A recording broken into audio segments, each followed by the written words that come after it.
All right, ladies and gentlemen, welcome to another episode of the Shadows Podcast. I am your host, Trip Bodenheimer, and today I'm joined by Jeff Johnston. He is the host of the Living Undeterred project, founder of the Choices Network. Really happy to have you on here. Made a connection a while back with Nathan Coy, who I just absolutely think the world of. But sir, welcome to the Shadows Podcast. Trip, I'm really excited. This whole journey, I got thrust into this about 5 years ago, not by choice, as you'll find out, but I've just met some unbelievable. You mentioned Nathan. Him and I now have been connected on social media, and we're becoming fast acquaintances. And, it's incredible what adversity and trauma and, being dealt bad cards in life can actually be, a gateway to something just awe-inspiring and quite humbling, to be honest with you. It doesn't have to. Bad things don't have to be a negative thing for you in regards to who you are defined to be the rest of your life. I agree 100%. I've told people, I'm like, I hate to say it like this, but the experiences that happened, the losses that I've had, I would not be here today.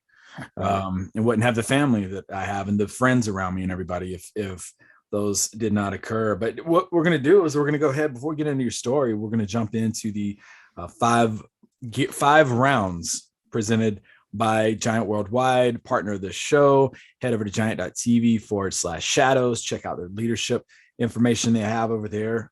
First question for you. What or who has made the biggest impression on you in the last year? Oh, man. The biggest impression to me in the last year. Can I expand that just a couple more years out? Absolutely. I would say my son and my wife, who both perished, have been the greatest influence in my life at this point. Obviously my dad has been a great influence on my mom, but I have to say losing my son and my wife has been really what keeps me alive, ironically. Yeah. Is that their photo behind you? Yeah, that's my son, Seth, who died at 23, and then my wife, Prudence, who died at 46 in June. Okay. Yeah. And we'll definitely we're going to celebrate them here on this episode here today. What do you think people undervalue today? I think they undervalue mental wellness. In other words, and also physical wellness as well. I mean, obviously what we eat is just appalling, but it goes hand in hand. You can't just be really strong mentally and then not do much with taking care of your body and vice versa. So, I say to get to ultimate wellness, we need to work on our mind and our body. And I think if you look at just the statistics of most health problems people have, I think 85% of it is literally self-induced. So, I think we're aware that what we're doing isn't working, but for some reason we're not doing it well.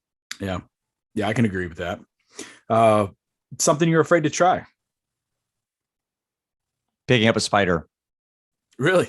I hate spiders, man. I'd almost rather, they're the most, yes. If I could be a king for a day and I could remove one thing on the planet, it would be spiders. I absolutely detest spiders. I can handle snakes, and I've swam with sharks. My son and I are scuba divers. I've dove at night with sharks, but I see a little spider, I run across the room like I'm just yelling and screaming like a little kid. What do you think it is about a spider? They're just creepier than heck, man. They 8 legs and they're fast. And I must have had a horrible experience when I was younger or something, but I literally, I don't care what kind of spider it is. I don't care if it's dead. I just absolutely hate spiders. See, a spider could walk across my desk right now and I'd be like, oh, no way. And yeah. And I'm so okay with it. But the part that, my wife laughs about is I'm not afraid of snakes. I'm not afraid of spiders.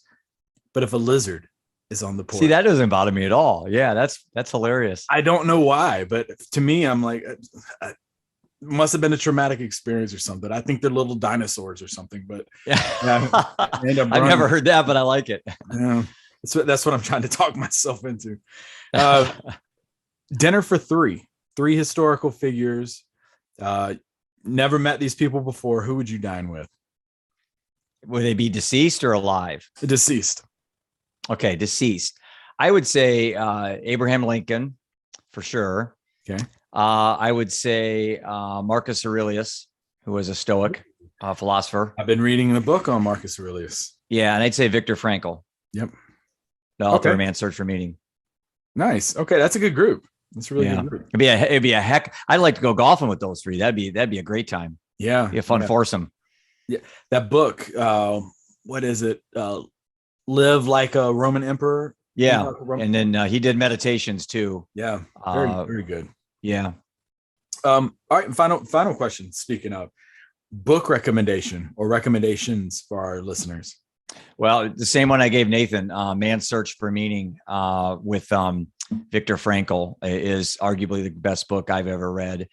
And just his journey through being in the concentration camps and kind of his attitude adjustment and how he when he got out, how he really didn't hold. I'm not going to say he forgave the guards and everything, but by focusing on what he can control, which goes back to stoicism, he was able to, circumvent what should have been, a horrific experience. And it was, but he didn't use it to define him negatively. He got out and did some tremendous things when he got out. Yeah. Okay. Awesome. Well, you have survived our 5 rounds presented by Giant Worldwide. One more time, head over to giant.tv/shadows. Check out all their repository of videos and information they have over there. But now let's get into why people have tuned in. They're here today for your episode. But in case somebody's tuning in and they haven't heard from you or of you, give us a little 60-second elevator pitch as to who you are. I help people make better choices in difficult situations. And to use the fact that pain is unavoidable, but suffering is a choice. So whatever happens to you in your life, you can't change the pain, but you certainly can change how you suffer. So that would be my elevator pitch, and that would pique their interest. And then they'd ask me more follow-up questions after that. Well, let's get to it. Let's get to those follow-up questions. So take us back to your childhood, like growing up. Where did you grow up? What were your early aspirations as a child? Yeah, I grew up in Solon, Iowa. It's a small town about, 20 miles north of Iowa City, which Iowa City is about 4 hours west of Chicago. Give you an idea where it is. And just grew up in a typical Leave It to Beaver household. 3 brothers. All of us were competitive. I was the second to the youngest. My dad was a 2-sport All-American. Got drafted by the Cubs as a pitcher and was an All-American basketball as well at co-college. And decided to go into medicine, kind of put the sports on the back burner, wanted to be a doctor, and ended up having a great career as a physician. But more importantly, his claim to fame is he was the team doctor for the Iowa basketball team. So when Lute Olson came in the 60s, I think, or 70s, Lute hired my dad to work home games. And then from there, it was, George Raveling, Tom Davis, Steve Alford. And it was just a tremendous run. And so I just grew up around sports. I grew up with my dad being very competitive, and, lectures after basketball games, would turn into sometimes, yelling, but all stuff that we all do as parents with our kids, trying to make them see that they can be better than what they believe they are, which is what kind of, I think one of the goals as a parent is to push your kids further than they can push themselves. But there's a fine line, my dad never crossed it, but I grew up in that world where I just, resilient, being tough. I wasn't a great athlete. I did play 2 sports in college, but that was in junior college. And I was recruited for basketball, ended up playing golf as well. And then, got early into the investment career at 23, right out of college, started my own investment company.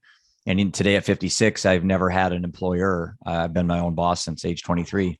So right now we have 9 advisors in our firm and 7 full-time staff, and we manage around $700 million. But where I'm going with this is, maybe this is answering some of your next questions, but I got to age 50, Trip, and I was like, wow, I made it. Yeah. I got there, dude, you're married, beautiful, stunning wife, awesome, great mother, 3 boys. American dream. Oh, dude. I had it. I had it. I was going out and having dinners and drinking expensive wines, and we traveled to Europe, and, you kind of get there like, wow, you did it. I'm 50 years old, and then life, like it always does, or usually does, send you a little reminder how cruel and unfair it can be. And then at that point, you decide how you want to take the rest of your life. Yeah. When we previously talked, we both opened up about some of these traumatic experiences that we've had. And unfortunately, like you were saying, it led up to correct me if I'm wrong, October 4th, Mm-hmm. 2016. Yep. Yep. If you don't mind sharing with our audience and being vulnerable and transparent with them as to like what happened and like kind of the fallout of that. That day was like any other, man. I got up and my middle son was playing golf for districts for his high school. And I was getting him ready to go to drop him off at the bus barn where the kids all met. It was like 6:15 in the morning, had my coffee. My wife's at home. She's getting all made up to go to the game. We were going to go to the golf tournament and watch it. And it was a nice October day in Iowa, Yeah. My youngest son, Roman's on the bus. He's getting ready to go to 7th grade and, life's good. Ian's 15 and our youngest son, Seth, was 23, our oldest son. And, as I was taking my son's clubs out of the trunk on that beautiful morning, my phone rings, and it's that call that you, as a parent, you just hope you never get. And I knew when I saw the number that it was probably not going to be a great call because we'd have previous run-ins, and I'll talk a little bit about our history, and I picked up the phone, and at that point, my life just changed. And that top of the mountain I talked about, immediately I went down to the bottom. I call it the abyss. It was a living hell. And, we became a member of a club we didn't ask to join and one we couldn't leave. And that's of a deceased child. And they found our oldest son, Seth, in a real seedy hotel room, very stereotypical of addiction and substance abuse, dead from a heroin. At the time we called it overdose, but now we call it poisoning, fentanyl. So heroin didn't kill him. It was the fentanyl in it. And we can talk a whole 5 hours on that. But anyway, the irony of a lot of this is he died about an hour from where Ian was golfing that day for district. So when the moment I got the call, I just froze and I got in my car and thought, how am I going to tell my wife our son is dead? And I didn't even tell Ian I loved him. I didn't wish him luck in his big day. And he had to think when he went to the golf course, where's mom and dad? They never miss a meet. And I didn't even tell him. I forgot to even say I loved him. And I got in the car and I went home, told my wife what happened. Obviously that was just the worst moment. We fell to the ground and just so horrendous. And then I had to start thinking, how am I going to tell the boys? Yeah. How am I going to tell the boys that their older brother's dead? And I called my dad, my doctor dad. And I said, hey dad, because my dad's very pragmatic. He's delivered babies and he's held the hand of people who have died. So he's been on both sides of the fence. And I said, Dad, what do I tell the boys? And he said, Jeff, here's what you tell them. You tell them the truth and then you shut your mouth because you like to talk. And that's what I did.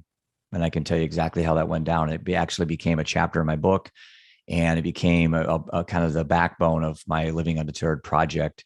That moment when I told the boys became a very important thing. I think any of your people watching this can learn from kind of how I stumbled into presenting this to the boys.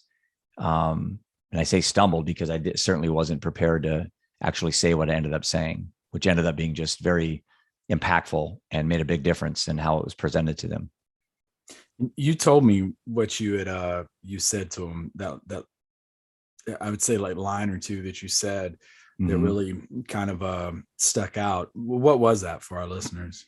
Well, I sat him on the couch and I did what my dad said. I said, boys, I got some really bad news for you. And I'm saying it obviously a lot more controlled today, but I've got, 5 years, almost 6 years of now telling this story every day. And I said, your older brother's dead. And didn't say anything. And, and Ian looks up and they both looked up at me just, Dad, are you kidding? Is this a joke? Is this a prank? Where's the hidden camera type thing? That look of just shock. And then I could see their eyes swell up, and, they're just 13 and 15. And just something in me, Trip, just clicked. And I don't know where this came from. And I'm not going to take claim that I own where this comes from. I don't know. Right. But I figured inside of me, now is this moment that as a dad, this is the moment that you train for.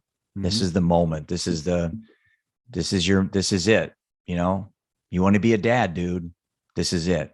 It's not all, cupcakes and roses, And so I thought, how can I screw this up? How can I mess up this opportunity that death's given me now? This moment that I'll never get again, another opportunity for the next words out of my mouth to set the tone for the rest of our lives. My wife's over on my right. 2 boys are on the couch. I just stood up, cleared my throat, and I just said, boys, we have one of 2 roads to go down. We have one road of anger, despair, and hatred, and we'll become alcoholics and addicts ourselves, or we have a road of inspiration and motivation. And this can be the single greatest moment in our lives to change our lives and those around us. I ask you to join me. I'm on the second road. And I said it like that. And I surprised myself because it came out so just authentic and fluid. Yeah. And the point of the whole thing, Trip, is I wanted to make sure whatever I said to them, two things. I wasn't going to tell them what to do. I was going to show them what to do. So those are the two things. I wasn't going to tell them what to do. I was going to show them what to do.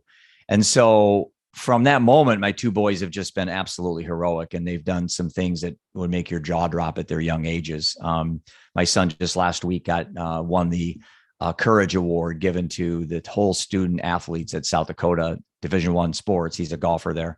For all sports programs, men and boys and girls, he won the Courage Award for his continuing to raise awareness and money and just some unbelievable things. But congrats for that.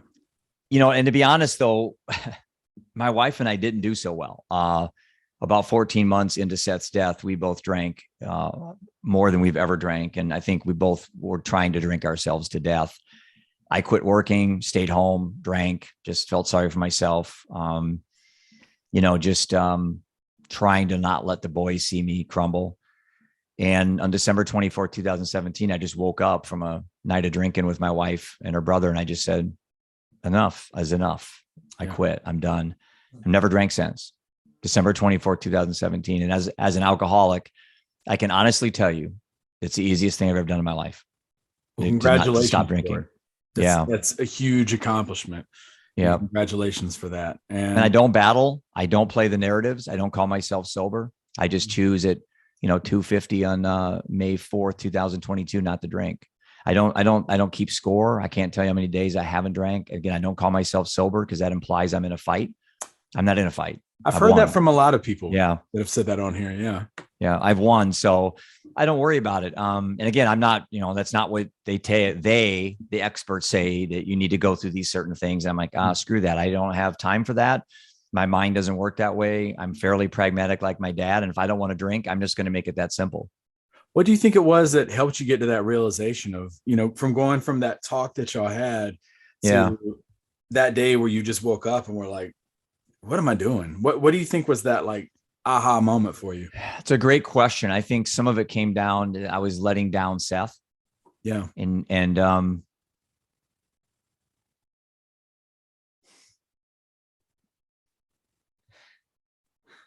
it gets very, very hard. And I wanted to save my wife's life because she was drinking herself to death. And I figured if I quit, then she could see I could do it. And in June of last year, I buried her for alcoholism. And she was 46 and we were married 21 years. So if I can't give up something as easy as alcohol after burying two people I loved, then what the heck am I doing, man? What am I doing? Yeah. What am I doing? I don't need to go to 12-step. I don't need to have a sponsor. I buried two people I love that both lost their lives to addiction and substance abuse. What other motivation do I need? And so it took me 14 months still to feel that way about Seth. And what clicked? I just got tired, man. I just got tired. If you've ever been overweight, one day you just say, I'm tired. And I knew that if I were to die, my boys would lose a brother and a dad. And unfortunately they lost their mom. But at the time I quit, I didn't know my wife was going to pass away. And my wife tried her best. I mean, I'm not trying to be disparaging. Everybody fights their own fight, and some mountains they're just too tall. And through this addiction, mental health, substance abuse journey I've been on, Trip, I've learned that you can't get people to change their behavior. You can only change yours, and you hope that by changing yours, you can change theirs, but it's such a helpless feeling to watch, like my son, it was a 6-year slow motion train wreck. I could see the cliff and I could see that train just going slowly, slowly, slowly. My wife, it was, a 4-year, she died. So about a 4-year train wreck, both very predictable outcomes, both very preventable, but so helpless. And anybody watching your show right now is going, yeah, I can relate to that. So I just tell people, you know what? Focus on yourself right now. Take care of yourself. There's a reason why planes say put the oxygen on your face first and not your kids next to you. What good are you if you're dead? Yeah. So I think we try to save people, but we ought to be really focused on saving ourselves. Yeah. So much of what you just said right there resonates with me, especially you could see that downward spiral in somebody else. I had that happen with my dad, with my sister, both of which, at first, especially with my dad, I lived with a lot of blame as an 11-year-old kid with that. And my sister, it was much of the same. But, I looked at my mom, and she buried a husband and she buried a daughter. And I've asked her this same question. How do you still maintain that level of positivity that you have day in and day out with the cards that have been dealt to you? I don't think it's positivity. I think some of these words like optimism and positivity at times can be, just like raising awareness can kind of be an overused term. Yeah.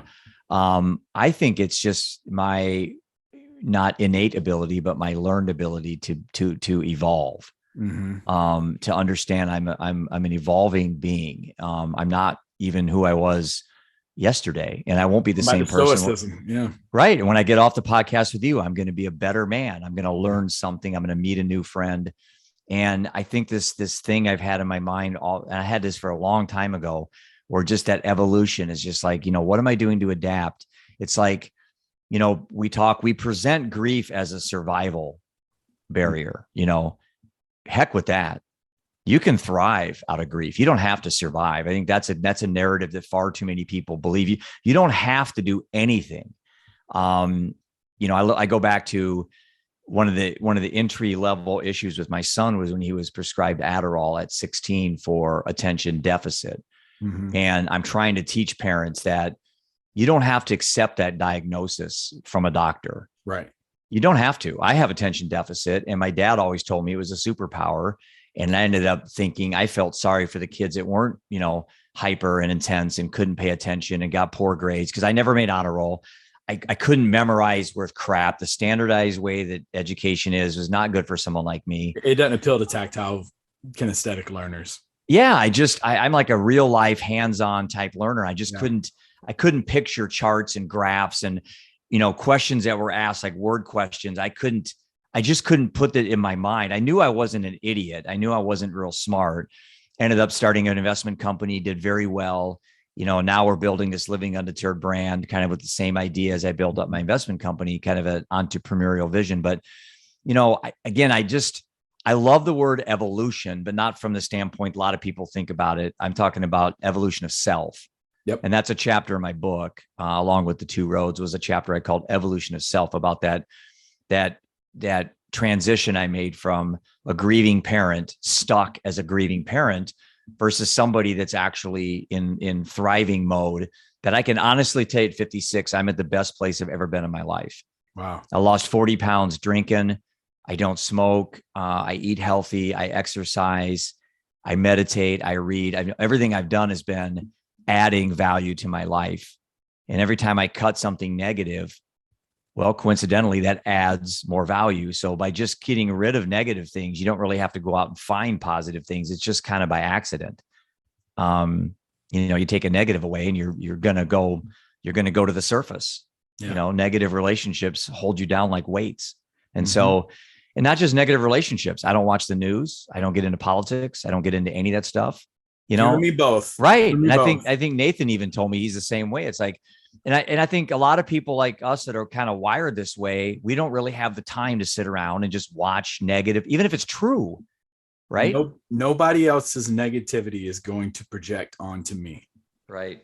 If I have negativity, it's self-induced. It's something I have a reason for, but I can't watch something or listen to something or even grab my phone and read something and let it negatively impact me. I don't have enough room in my carry-on for that. Yeah, that's a good way to look at it. It's like, I just don't have, again, being hyper and intense, it's like, I don't have the time to be negative. Yeah. I get bored but I get bored of good things too. That's kind of the dynamic of attention deficit, is that you're always chasing another high in a way. Yeah. But I get bored on the flip side. I don't sit still well. I can't sit on the couch and watch 2 hours of TV. I just feel like I need to be running my elliptical or watching TV, Yeah. I don't know if it's an OCD issue I have or what, but it's not been a negative thing in my life. It's not. I have to manage it. Yeah. I work with a lot of people who come to the schoolhouse, and their whole life they've been told you have ADHD. Yeah. You were the problem child in grade school, because it really just appeals to the visual auditory learners. And if you are a hands-on tactile and need to see things, it's head outside in the hallway, head to the principal's office. Yeah. They've been told that their whole life. So they get there and they're like, I've been told this is bad. I'm like, that's a gift. It is a gift to have that. It's a legit learning style. It's a good thing to have. And that's why you don't have to accept a label someone puts in you. So in my staff, so my people that are in the Living Undeterred project with me, we don't use disorder for attention deficit. Mm-hmm. We just call it attention deficit. Yeah. Because who in the hell is going to tell me it's a disorder? It's true. How is it a disorder? Usually how it's is a this school counselor or somebody who labels it? You know what? Diagnosis is for insurance companies. Yeah. I had someone tell me that. These labels that we come up with, they're for insurance company claims. If it wasn't for insurance companies, we wouldn't have attention deficit disorder as a label. Yeah. We have to have it because you got to fill out a form saying, what's the symptom? What's the issue? Attention deficit disorder. Well, I can prescribe X, It's just this game you play with insurance companies. So I'm just trying to tell parents, you know what? And plus get a second opinion, maybe some other doctors a little more holistic, maybe some other doctors not, taking money from pharma or something like that. Who knows? I'm not criticizing doctors because my dad's one, but the reality is that's what got the opioid issue in the first place in trouble, was pharma and doctors in bed together. Mm-hmm. And I have to think that there's still some of that going on. But I think at the end of the day, you have a right as a parent to say, I'm not giving little Johnny Adderall. Yeah. We're going to try plan B, mm-hmm. Plan C, but Adderall is the last thing I'm going to give my child. Now, somebody watching this can say, Jeff, you shouldn't be giving. I'm not. I already said, talk to your physician, take the advice from your physician. If you don't like it, get a second opinion, get a third opinion, but you certainly don't have to settle at your son has attention deficit and stop right there. Like I did. Yeah. See, I never went any further than my doctor giving Adderall to Seth. And I said, okay. And I gave it to Seth. So I feel like I let Seth down, and the people say, no, Jeff, don't do that. That's guilt. And, okay, fine, whatever. But that's how my brain works. And I do feel like I let him down. So you know what? I'm fixing the problem. I can't resurrect him, but I certainly can do what we're doing with our Living Undeterred project going forward, and that's the difference between holding on to grief negatively or using grief as an inspiration. Yeah. Grief by itself is irrelevant. It's how do you own it? Do you own it negatively, like unfortunately my wife did, or can you somehow use grief and own it positively? So grief itself has no emotional qualities. It has no personality. It's just a freaking word. Yeah, that's very true. And all these things are. Depression doesn't exist either. It's a word. Mm-hmm. And, we get into semantics so much. And I know one time at a podcast, I said, I didn't believe in depression. And man, I had all these people, well, Jeff, you shouldn't say stupid things like that. Well, how's that stupid? How's that stupid? I don't believe in, I believe in very depressive moments. I believe you can have depressive, relationships, but I think depression's again, another term that was kind of, invented for insurance companies. It's a moment. Yeah. Yeah. It's a moment. And I've had, I guess by definition, I'm probably manic depressive, bipolar, schizophrenic. If you went through and looked at all the things that my brain does to myself each day, I just deny all that and say, I just am Jeff Johnston. I'm a dad from Iowa. I've had some things happen to me. Yeah. I've had suicidal ideation, but I think at 56 years old, right now in the moment, I think I'm doing pretty good for me. Yeah. Can I do better? Oh, geez, man. Absolutely. I read, I interview people. I'm meeting new people like you. I want to get better. I don't want to settle at 56, Well, you aren't settling. Let's talk about some of these incredible things you're doing. First, you've mentioned it a couple of times. Talk to us about your book. Yeah, I wrote the book 2 years after Seth died.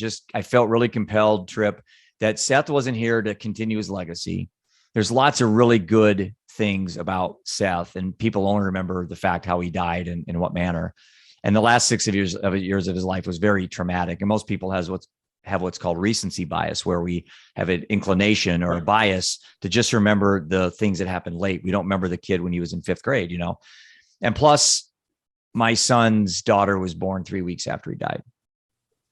So Seth has a baby, 5 years old, baby. My granddaughter's 5. Her name's Brighton. I'm picking her up tomorrow. She's beautiful. She's just, I don't know. She's so precious. And I see him every time I see her. And, the rumor has it that he wasn't convinced it was his child because they had broken up and got back together, and then she got pregnant. And I'm fairly certain he died not knowing 100% that his girlfriend that was pregnant was his child. But we did get the DNA test back, and it's certainly Seth's baby. But I kind of wonder sometimes if Seth would have known, if that would have made a difference. But, when you're in hell like that in the drug world, nothing stops you. That's how powerful it is. A picture of your child isn't going to stop you from doing drugs. So I have a 5-year-old. She's beautiful. But I wrote the book. If you look at the opening sentence, it's I say for Brighton. And that's the only time I mention Brighton in the whole book. I just didn't feel comfortable doing that. But now she's 5. But yeah, I wrote the book for her. So when she gets older, when kids ask questions about their parents that died, that she's got a really good accounting of not just what everyone's going to tell her is all the good things about Seth, but she's going to want to know about her dad. She's going to want the freaking truth. Mm-hmm. And the book I wrote's the truth. And I know some relatives on some sides of the family weren't overly thrilled with some of that stuff. But then again, I don't believe in keeping Santa Claus forever either. Sometimes you tell kids the truth, let them figure it out on their own. What's the name of your book? It's called This One's for You, An Inspirational Journey Through Addiction, Death, and Meaning. And I don't have a copy laying around, but yeah, it's called This One's for You, An Inspirational Journey Through Addiction, Death, and Meaning. So it was really important, Trip, that I wrote the book. And when people put it down, they wanted to go start a nonprofit. They wanted to go run a marathon, raise money for substance abuse. And they wanted to go hug their kids and say, I love you, and that's how I wanted to write the book. Yeah. But I had to get through the abyss early.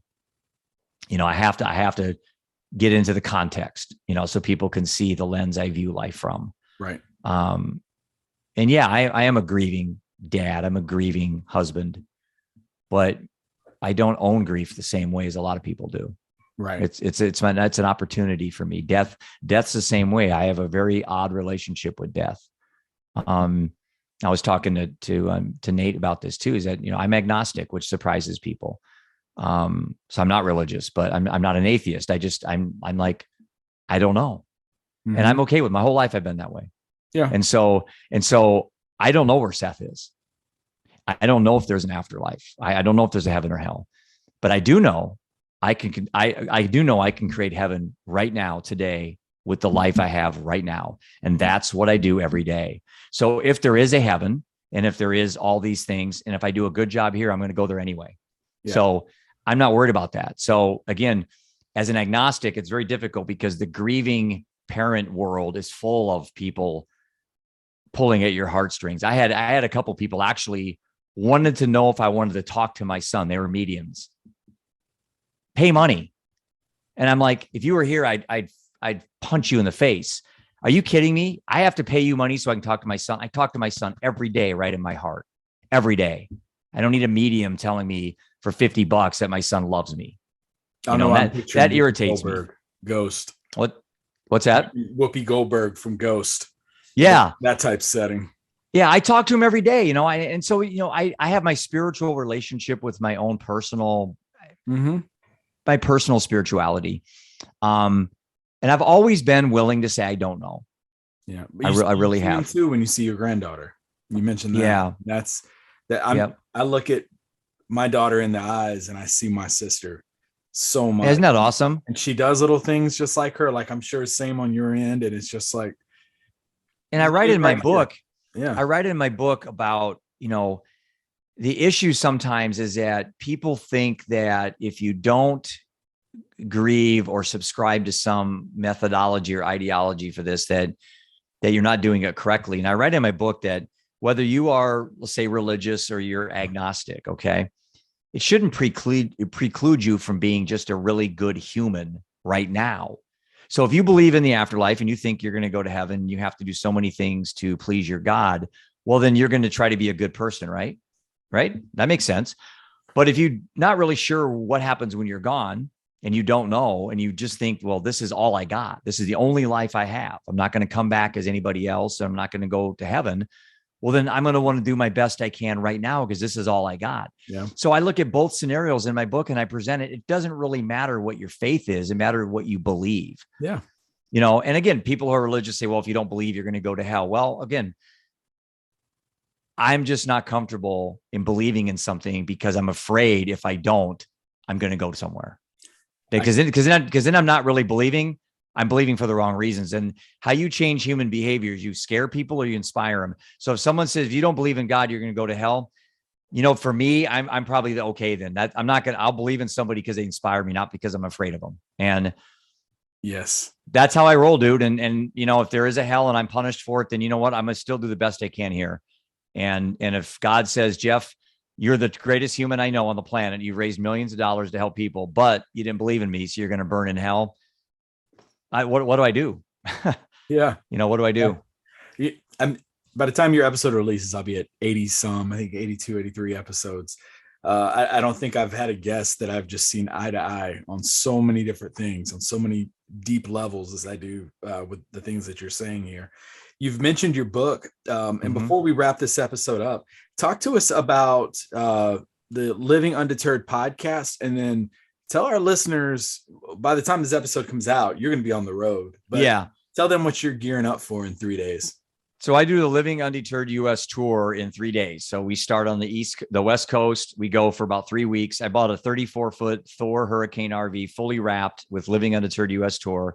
And I'll give you a picture of it so you can post it. Oh, please. And we're going to raise $1 million. And I'm going to go to every state in the United States. And we're partnering with nonprofits. So everybody that's a partner in our thing is a nonprofit. And we're giving back half of whatever I raise to each of the 50 state partnerships that work with us on this project. We have a documentary crew going with us. And the whole purpose of this, and I think anybody watching this may think, wow, this guy's the biggest narcissist I know. This is not about me. This is a massive we story. Matter of fact, I'm intentional in not talking about me as much as I possibly can. What I want to do is I want to pull into your town trip. I want to meet you. I want to hear the fact that, you lost your child, or you lost your spouse, or you lost your dad, or it could be suicide. It could be alcohol, it could be overdose, but you had something to maybe you were sexually abused as a child. Now you've come out with a nonprofit to help people who have been sexually abused. Whatever your why is, I want to take our RV and turn the spotlight on you for that day and give you the platform of the whole country, maybe the globe, to share what you've been through and how you've turned this into something and you're living undeterred. And the more I do this, then the less it becomes about me. And I think if it becomes about me, then I'm going to, at the end of this, think I really wasted an opportunity to do a lot of good. Nobody wants to hear my story all the time. They want to talk about themselves. That's what people want to do. So I want to get out on the street, roll up my sleeves, talk to Americans, share stories, hug, cry, figure out how we can get 800 Americans a day are dying from overdose, suicide, and alcoholism combined. That's 800, Trip. Think of the families affected by that. Yeah. And that's just the ones that die. How many attempt suicide? How many get drunk and go to the hospital and overdose and don't die? How many take drugs and don't die? 10 times more. Yeah. But they still wreck families, even not dying. So we wonder why our country is so miserable right now and why we have, some of the worst statistics across the board on mental health. And that's what this project is. It's the Living Undeterred US Tour, a mental health initiative. And we're going to come to every state. So I'm not sure where you're located, but I was just going to ask you, where are you coming to in Alabama? Actually, we're working on Mobile right now. I have a potential stop in Mobile. So Yeah. we don't have a tour stop right now. So if you know someone in Mobile that runs a nonprofit that works in the mental health space, we'd love to partner up with them. But yeah, so to me, for my boys, they're going in the RV the whole trip, and my son's girlfriend and another friend of mine. It's going to be a great way to bond. You know, like I said, the boys lost a mom and a brother. They're 18 and 20. This is a life-changing journey for us. I told the boys, I said, you guys are going to meet some people in here that are going to make my story look like, you know, a Tuesday. You know, there's going to be people who've done some heroic things. I haven't done anything heroic. There's going to be people that moved the needle. And these are the people we want to meet. And my boys, when this thing's done, they're going to go from boys to men pretty quick. That's what I was going to ask you. Are they doing anything to like chronicle, like, this is where my mindset was, this is where I was at the beginning, yeah, this is kind of where I'm at? Yep, we're going to document this with the documentary guy. They're going to be running my YouTube, my Instagram, my TikTok, and all that. I'm going to let the kids kind of run those social media platforms. Nice. And you know, we're really excited. I'm slightly terrified because it is a really big commitment, but I just feel like, what else am I going to do at my life? You know, I'm not interested in dating. I'm not on online dating. I don't drink. I don't go to bars. I don't want to write another book right now. Matter of fact, I'm going to write a book on the tour. It's called 50 Stories in 50 States, Living Undeterred. And I'm going to find the best stories in all 50 states of people who have had really horrible things happen to them, but they've turned them into unbelievable things. And I'm going to put that in a book. And if you can read that book and be negative and be depressed, then there's no hope for you. That sounds good. The book. Yeah, I'm excited. It's going to, like, all this is changing my life, you know, it's 50 chapters. Yeah. Each chapter is going to be a story. I'm going to meet somebody that's just going to be great story, you know, terrible story to start, but then they did something great. So people can look at their own life saying, wow, you know, my mom died. We had a great relationship. I've never recovered, but this guy lost his only 2 sons, or this lady lost a husband and a daughter in a drunk driving accident. And then she forgave the drunk driving guy. It's in prison. Mm-hmm. That's a hero. Her name's Jennifer Tracy. She was on my podcast last week. Wow. You know, there's people out there like that have to be heard. Yeah. And that's the essence of this tour that we're doing, is to meet people like this and give them an opportunity to tell their story. And that's why I'm just so excited to be on your show to talk about this thing. And people that want to get involved, they can go to www.livingundeterred.org. You can donate right online. Let me tell you this, Trip, at $7, at 7 miles per gallon, my RV is expensive to drive around the country for 95 days. It's $300 to fill prices. It up. It's $300 yeah, I timed it really bad, didn't I? Except COVID is kind of gone, which has scared me a year ago. I thought we'd have COVID, but yeah, I'm okay there. But yeah, I mean, if people want to help me, that's the first thing we can help with, is trying to raise money just to cover our fixed expenses. So right now, everything's come out of my pocket to do all this so far. You know, we're very confident that the country is going to get behind us once we get on the road, once we can get that RV flying down the interstate. I call it a mental health magnet. It's pretty sharp looking. And I don't know. I mean, I don't know. I mean, coming from an agnostic, if there's such a thing as a religious experience for an agnostic, I'm probably having it. Yeah, definitely. You know, shoot me a photo of the mental health magnet that you have, and yeah, we'll definitely let our listeners know where they can go and donate, and we'll push that out on the Instagram page.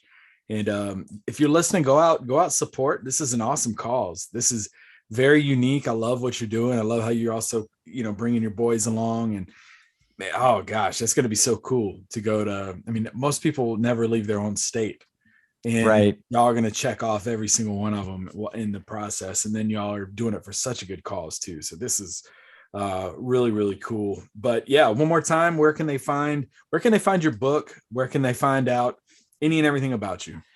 All they have to do is go to livingundeterred.org, and then there should be a place for the Choices Network, which is my nonprofit. There'll be information on the book. It'll say the book on there.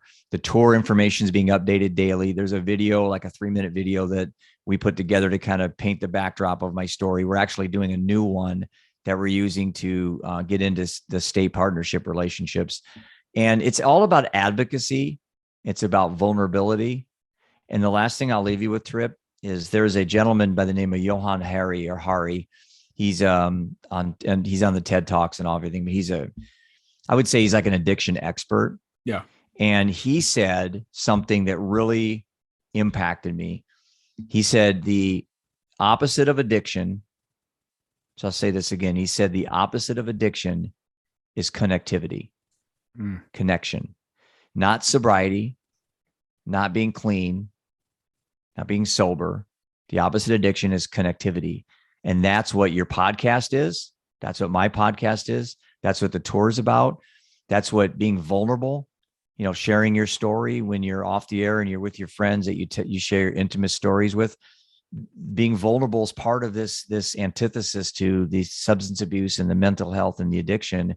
Yeah. And I'm learning a lot. Just 5 years ago, none of this was on my radar.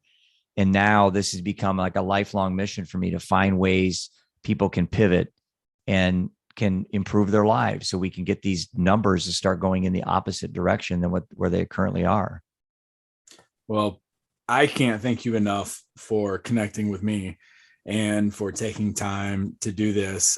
Folks, if you're listening to the podcast, his hair is looking really sharp and he's trying to convince me he's got to go get a haircut today. It's on the road. It looks really, I'm going to be on the road good. for 3 weeks. I got to get it trimmed. It looks really good, especially for his age. And I'm sitting over here telling him things I don't have to worry about. Is that, but sir, I can't thank you enough. I definitely want to keep in contact and follow that journey along with the rest of everybody else out there listeners of your podcast and mine. Folks, go support him. Sir, thank you so much for taking time to do this. Hey, I got one favor for you, man. Yeah. I want to reciprocate this and get you on my podcast to turn the lens and hear about your story. Let's do it. Bank it. The power of this and getting these messages out there to people, because you never know. And it's like I tell people, people may listen to my story and your story and say, well, I haven't lost anybody. But, and not to sound like morbid or forecasting, but it's like, you never know when something could happen. Like you said, you were on top of the mountain and, but hearing people's stories of, if something does occur and it's like, you know what, they had a positive outlook. They were optimistic. Like you said, there was some of those terms, but they actually continued doing stuff afterward and helping others. It gives other people hope as well. So I have a quote. I have a quote I leave all my presentations with, and this is probably the best sentence anybody that your listeners, your followers, your watchers could ever say to themselves. And you say this all day long. Okay. Here's the question. Do things happen to you or do things happen for you? So a two mindset's a victim, right? Yeah. The President Biden or Donald Trump or the whatever happens in my life happens to me. Woe is me, pity, sympathy. Or do things happen for me? And that's the victor mindset. Yeah.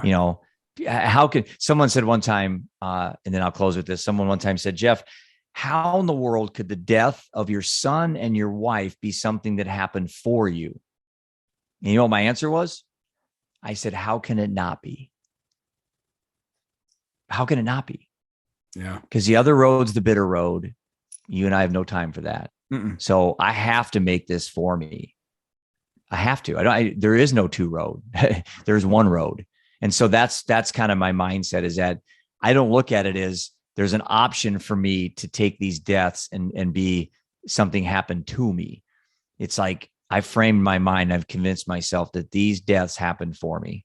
I like that. I'm going to say that on other podcasts I love it. It's great. That's good stuff. Because I guarantee you, I stole it from somebody too. Yeah. So. I didn't invent any of this. Well, I definitely appreciate you doing it. Folks, go check them out. Go support them. We will see you next week on another episode of the Shadows Podcast.